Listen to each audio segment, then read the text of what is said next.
2020-2021 Texas Bluebonnet Award nominee, A Wolf Called Wander. Chapter 1, Pack.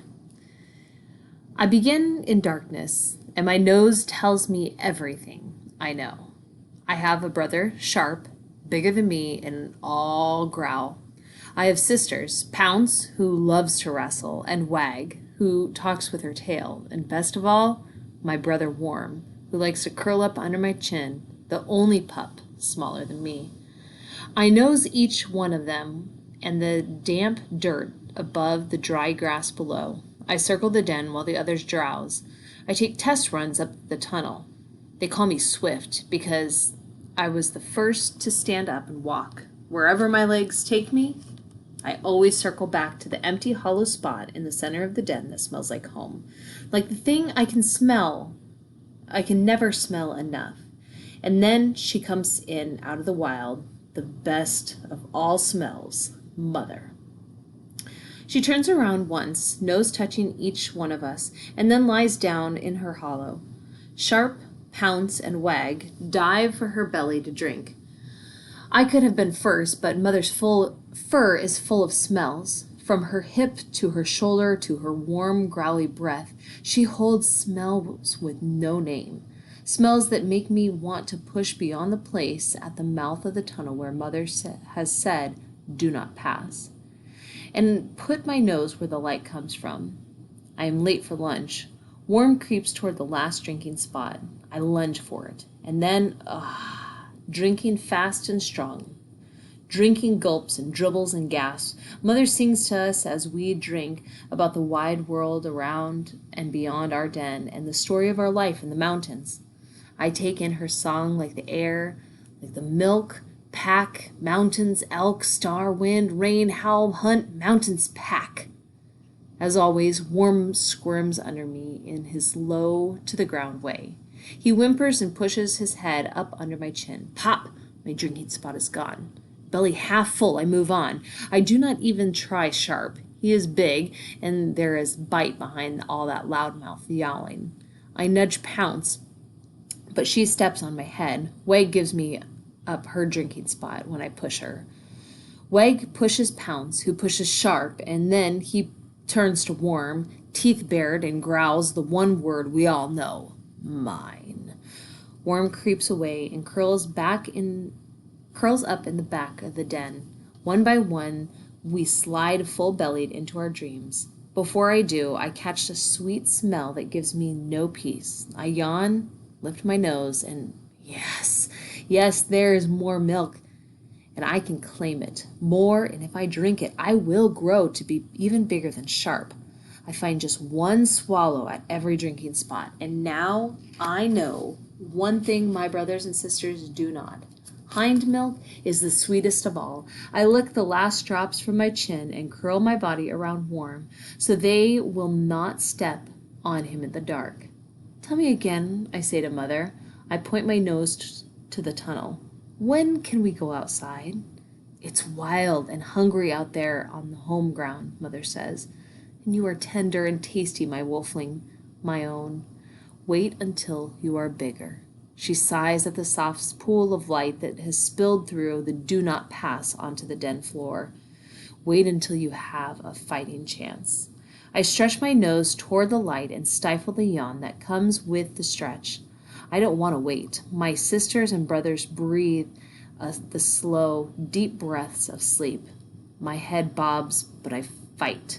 Tell me more. The pack belongs to the mountains, and the mountains belong to the pack, she begins. And the wolf star shines on all of us. I listen, but the long and winding slide into the dreams carry me away. And so I sleep and wake and eat and sleep until the time when I wake and Mother is gone. A cool white glow shines in the do not pass. I check on all 5 of us, and the dirt and the dry grass and the echo of Mother's smell from her hollow. Everything is here, everything is right. Except my empty belly.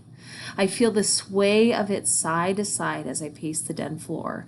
There is less room now, no new smells to smell, only longer bodies to trip over, and Sharp is still the biggest of all of us. Mother has never left us so long. Warm whimpers and rubs his head along my shoulder. The pack belongs to the mountains. The mountains belong to the pack, Wag says. And the wolf star shines on all of us, Warm chimes in. They go on, and the two of them telling each other the story. Sharp pretends not to care that Mother is gone, but he puts his teeth on Pounce just in case she might taste good. She wrestle stomps him to the ground. I take my nose to the do not pass to learn what a pup can know. Warm shivers at the dare I am taking. I don't care. I am only a paw length over the line. 2 paws over. 3. 3 paws over the line, and I can smell new things. The dark den of the sky has a soft white circle that glows. Smaller white sparks flicker all around it. So many of them. More than tails, more than paws, more than claws, paws, and tails together. I cannot stop watching them. The cool air carries news of faraway things I have only heard about in stories. Pine, mouse, owl, fir, huckleberry, water. There is more in the air than I can name. I inch forward against Warm's nudge of warning. Do not pass. Crouch, freeze. It is a new wolf. Sniff, freeze. It's not Mother's smell. Sniff, wag, freeze. I smelled him on Mother's fur. He is kin. I creep forward. Do not pass. Warm is long gone to the back of the den, but I can't keep the wag out of my tail. It thwops on the den roof and rains down dirt. Hush! Nose to the ground, I do not mean to bow down. His voice pulls me down. Listen, he says, not so harsh this time. My ears turn. The wind brings sound along with smell. Whoosh, creak, pop from the wind of the trees nearby. Hoot and scurry from farther off, and then howl, howl. My fur goes up all over. It is a sound from my dreams. I feel an answering howl deep inside, but not so deep that a pup watcher can't see it about to come out. Hush, he says, hush. I swallow my howl and sit on my wag. I wait, hunger forgotten in a wash of new sounds. The pup watcher waits too. He paces slowly, a gray shape in the circle of trees. I hear water running far away, buzz and chirp chirp from nearby. The heartbeat sound of running feet from medium far, and then nearer and nearer still, and now I can smell them, Mother and our kin. Sharp, Wag, and Pounce are all on the heels now. They crowd in beside me, stepping over Warm and making hunger whimpers, and then Mother comes over to the ridge, running with the pack all around her. Mother! She is gray, silver, tall with black ears and a black-tipped tail. Her kin rub shoulders with her. They bow their heads and sing her name. I can smell her sweet, wild milk wind smell. Come, she says. I am all Wag. Outside, I want to be sure. Come, she says. Come out. I spring up, but Sharp shoulders pass me, and Pounce steps on my hind end. I roll off her, and we burst out of the den together, raining dirt on Wag and Warm behind us. I'm out!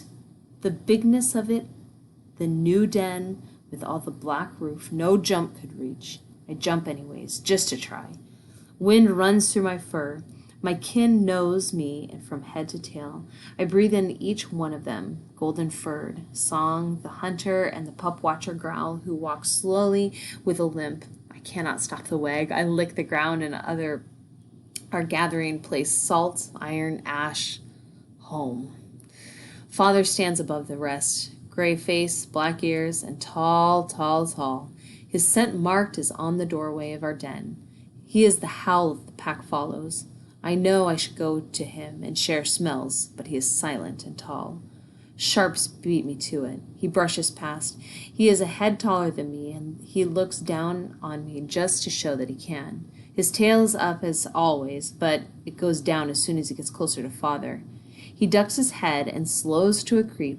Father gives him 2 sniffs and a growl and nudges him away. Sharp turns to the rest of us, teeth snapping, a growl in his throat, warning us that he is the one to smell share with the father, not us. Worm cries a little. Wag says nothing, but the hopeful lift of her tail droops. Pounce takes the bait and wrestles Sharp to the ground, losing twice before she pins him.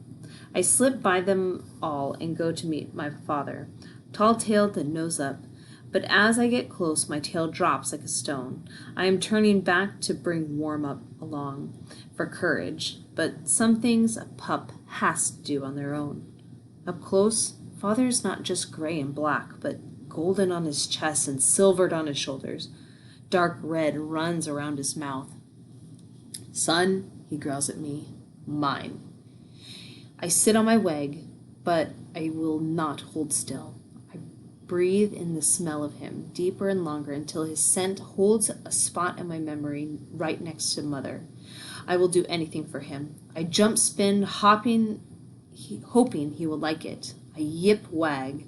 Father, mine! I cannot stop smelling the red on him. It makes me hungry, like the smell of Mother's milk. But this new smell, a richer smell, I can't resist it. I nose his chin, I lick his face, he leans toward me and opens his mouth wide. A great red and runny lump comes out of his mouth. It steams. It is nothing I have ever smelled before, but Father gave it to me. Sniff, sniff. The more I smell it, the more I like it. I push my nose into the pile and rub it into my fur. Mother calls the other pups and lowers her mouth to their licking. She pushes another red lump of something out of her mouth. She nudges Wag and Pounce to try it. Aunt Song does the same for Sharp and Warm. I turn back to Father's gift. Lick, lick, lick. It tastes smooth and rich. Not so sweet as milk, but tail wagging good all the same. Nibble, nibble. The lumps are thick and chewy. Bite, bite, gobble, gobble, gobble, gulp. Ah. The rest of the pups join in, hind ends all a wag. I eat until I am dizzy full and curl up in Father's shadow as sleep stalks me. Father noses me into place at his feet. Elk, he says, life of the pack.